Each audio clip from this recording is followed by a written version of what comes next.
Nice to see you again, everyone. In this class, I'm going to talk about Western food culture. Before that, let's consider what Western world refers to. During Han and Tang Dynasty, Chinese people considered the countries beyond the Chinese wasteland as the Western world, such as India, Arab states, etc. With world knowledge increased, Chinese people learned there are more countries other than just what we've learned. Americas, France, the United Kingdom, to just name a few. Nowadays, the Western world refers to countries where the Western ideology dominates, many represented by America and the Western European countries.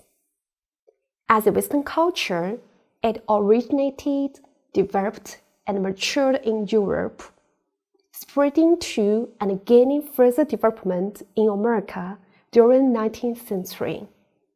So, in this class discussion, the focus will be mainly on European culture, the core of the Western culture.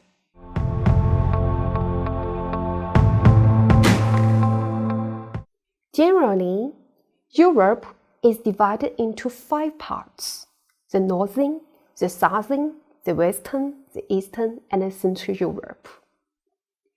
The north of Europe refers to the land on the Jutland Peninsula and Scandinavian Peninsula. There are notable plateaus, hills, lakes, as well as glaciers and fjords. The coast of the Norwegian Sea is steep and winding.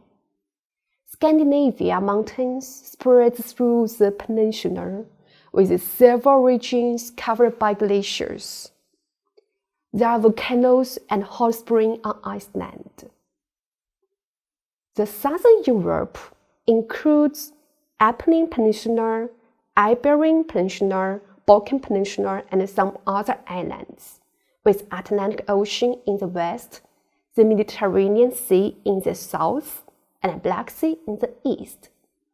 This part of Europe features few flatlands and rich mountains, some of which are on the volcanic belt, so there are active volcanoes and frequent earthquakes. The Western Europe refers to the west part of Europe, adjoining the Atlantic. It mostly consists of islands and peninsulas, accounting for almost half land of Europe, including Britain, Ireland, Belgium, Luxembourg, France, Monaco, etc. There are the busiest shipping channels in the world: the English Channel and the Strait of Dover between Britain and France, connecting the North Sea and the Atlantic. Here is Great Tidal Range, which produces enormous tidal energy and brings about abundant fishing resources. There is also Rhine River, the longest river in the Western Europe, originating from the Swiss Alps, passing Austria, France, Germany, and the Netherlands, pouring into the North Sea at Rotterdam. The English Channel, the Strait of Dover, and the Rhine River are important international shipping channels with a long history. They, together with the Seine River, the Thames, the River of Loire, connect many countries in the Western Europe, providing not only shipping channels but also abundant fishery resources. The Central Europe comprises Germany, Poland, Czech Republic, Slovakia, Hungary, Austria, Principality of Liechtenstein, and Switzerland. Located in the center of Europe, only a small part of this area borders on the North Sea and the Baltic Sea. But there are well-collected rivers and canals connecting the inner land to the ocean, the most important and famous ones of which are North Sea Canal and main Danube Canal. Another feature of the Central Europe is that the landform is full of diversity, with both plain in the north, Alps and Carpathian Mountains in the south, Hungarian plain in the east, and hill lands in the center. However, there is not much diversity in the natural resources. Forest and coal mine are the prominent ones. Forest coverage rate is nearly 30% in Germany, Poland, and Switzerland, 42% in Austria. Therefore, there is a variety of the wild animals, such as deer, wild boar, agali, fox, badger, hare, and beaver. Besides, since there is no nut provision by the ocean, agriculture gained more development in Central Europe than in other European lands, mostly in Germany, Poland, Czech, and Hungary, in which the land is more fertile. Barley, wheat, corn, and beet abound in these areas. The Eastern Europe refers to the countries in the east part of Europe. There is no much variety in landform. Compared with other four parts of Europe, the Eastern Europe seems to be less closely connected to ocean, but it benefits a lot from Caspian Sea, the largest saltwater lake in the world, and the Black Sea, the largest inland sea in the world. Besides, the Baltic Sea in the north connects the Eastern Europe with the Northern and Western Europe.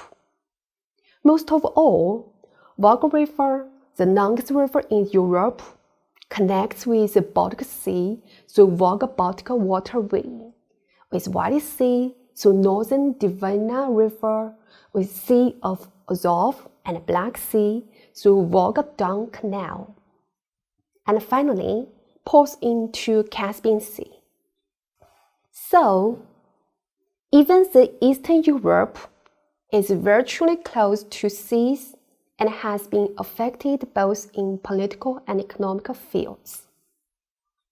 Most of the Eastern Europe has temperate continental climate, which means a large temperature difference between cold winter and hot summer. Rich natural resources are mostly distributed in the plateau, causing economic disparity between the plateau area and the mountainous area. Now, you can see all the 5 parts of Europe is bound to the sea in various degrees, and their development could not do without the maritime environment. While the European cultural development is limited by the geography, it is also fostered by maritime activities. The ancient Europeans were not barricaded by the sea. Instead, they sought for life in the sea and explored maritime communication to make life better. Next, we'll take Greece as an example.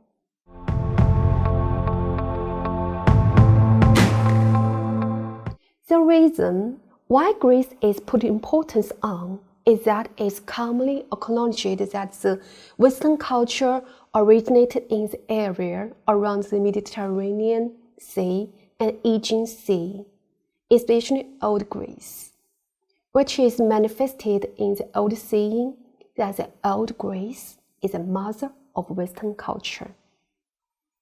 As we can see from the map, Greece was located on the south end of Balkan Peninsula with seas on 3 sides. The Arab lands are scarce on the Greek peninsula and don't grow much grains. Under the influence of oceanic climate, the mountainous area yield a large quantity of cash crops such as grapes and olives, which can be made into wine and olive oil to be traded with other countries.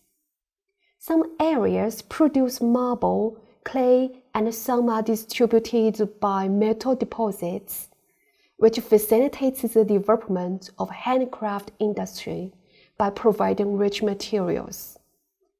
Before 600 BC, Greeks began trading wines and olive oil for food through sea route. That led to the prosperity of ancient Greece later.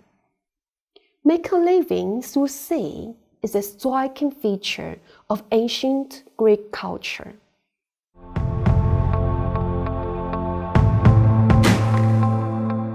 For one thing, the limited living space and the shortage of agricultural resources forced the ancient European to look for new survival space. The marine environment not only provided the chance for the ancient Greek to develop navigation skills, but also the possibility of trading with other countries by sailing. For another thing, the benefit brought about by maritime trade also tempted them to expand offshore and colonize the weaker countries. When Macedonian Kingdom dominated the Mediterranean region, the Greeks expanded to the West Asia, Central Asia, and the vast northeast land of Africa, including Egypt.